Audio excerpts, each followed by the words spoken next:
Hey guys, what's going on? It's Goeringer. I'm proud to be representing Discraft for this upcoming 2019 season, and I wanted to give you guys a quick glimpse of what's in my bag.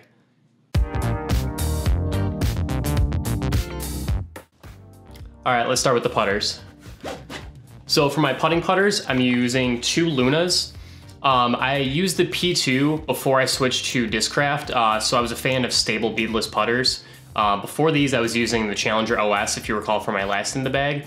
But I started rotating these in, very comfortable in the hand. I really like the grip of the plastic, and it's a very familiar feel to me. So I've been starting to use these. I like them a lot.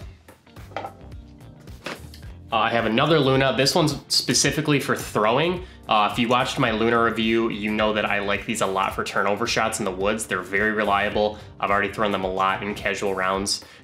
So very reliable, not too stable, not too understable. They're great for shaping shots in the woods. So this will probably be used as a throwing putter a lot. I have a Pro D Challenger. This was my main throwing putter before the Luna came out, so this may get rotated out as I start to get a little more comfortable with the Luna, but this was used mostly for about 250 foot and under straight shots, a little bit of a hyzer flip once it gets beat in a little bit, but very reliable throwing putter. And then I have two Challenger OSs. I have a Jawbreaker and then a CT. These are for more of the stable shots. The CT is very, very stable. Once you let it go, it wants to find the ground really quick. And this is for more of those, you need to throw it a little bit harder shots, but without having to worry about it flipping over like the Challenger or the Luna would. So these are my stable throwing putters. All right, now let's get into the main compartment. I have two zones, one Crystal Flex from Ledgestone and one ESP. The crystal's pretty puddle topped, if you can't tell. It's very straight. It's hard to tell that it's a zone actually, but you can put a decent amount of power into it. It'll ride a straight line and then has a reliable fade at the end.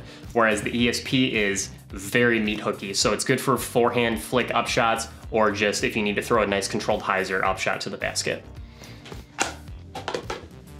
And into the mid ranges.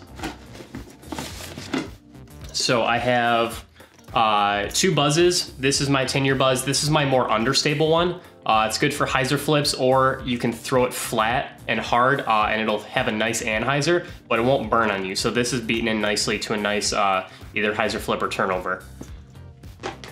And then I have this mini bar stamp from D-Glow last year. This one is actually surprisingly stable for a buzz. You can put a decent amount of power into it without it flipping, but because it's a mid-range, you can't really throw it full power without it going crazy. So this is good for those 75% power shots that'll go straight and just have a reliable fade at the end of it. But for those mid-range shots where you really need it to hook up, I have this Buzz OS. I put this in earlier this year when I got my allotment from Discraft. I've messed around with Buzz OSs before, but as far as stable buzzes go, I never really had one in the bag. So I put this one in recently. I've been liking it a lot. It's really good for forehand shots too. I've been starting to get a little more familiar with forehanding mid-ranges, so I like going for this one a lot for those. All right, let's get into the Fairway Drivers. I have three Vultures in the bag. I have this Tour Series Austin Turner one. This has beaten into a pretty straight flyer. It's very consistent for hyzer flip to flat shots. It can hold a straight line for up to 350 feet before it starts wanting to fade. So this is very, very good if you need to pipe a line through the woods.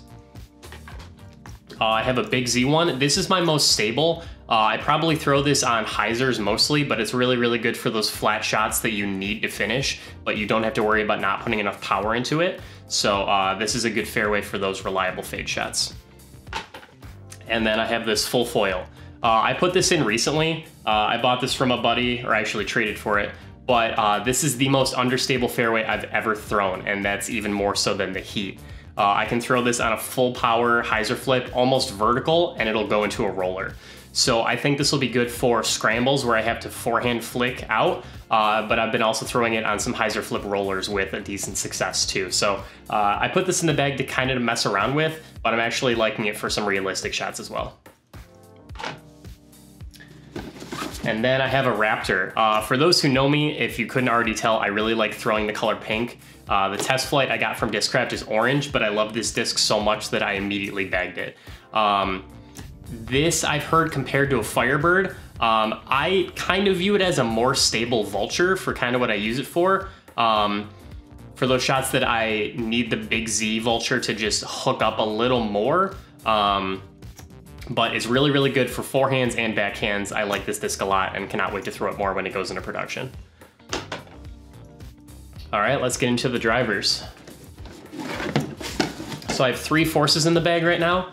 I have this ESP force. This was one of the protos before the new ESP plastic went into production, so only 25 of these were made. This is my most stable force in the bag right now. I like it for forehands a lot, but also for very controlled hyzers or shots that you just need to fade no matter how much power you put into it. I have a 2018 Big Z Force. This is probably one of my main distance drivers. Once it beats in, it's a very good hyzer flip to flat, maybe a little bit of turn depending on how much power you put into it. But if I am a little more of an open area, I'll probably be throwing this one. And then glow forces. I started throwing these last fall and I immediately fell in love with them. It's kind of similar to the Big Z, but it's the Z plastic instead of that more ESP blend. Kind of the same thing for this one. You don't have to beat these in as much to get them to turn, but it's a very reliable flight, and it's good for max distance shots. All right, so I have 1 crank in the bag right now. I just have the Z1. I did have some ESP and TI in the bag a while ago, but I'm kind of getting away from hyzer flipping distance drivers. I go more for the forces if I'm going for max distance. So I have this in the bag right now as more of a turnover shot, or I need to throw a very specific line, I'll reach for this guy. All right, I have a flash in the bag. I picked this up earlier this year when Infinite re-released these. Just kind of messing around with it, seeing what it does. I like it a lot so far, but kind of similar to the crank, it's a good hyzer flip turnover disc, but kind of just messing around with it and see if I like it for forehands and stuff like that. All right, and then getting into my utility discs. I only have 2 right now. So I have the Discraft Flick. This is a really old 150 class flick.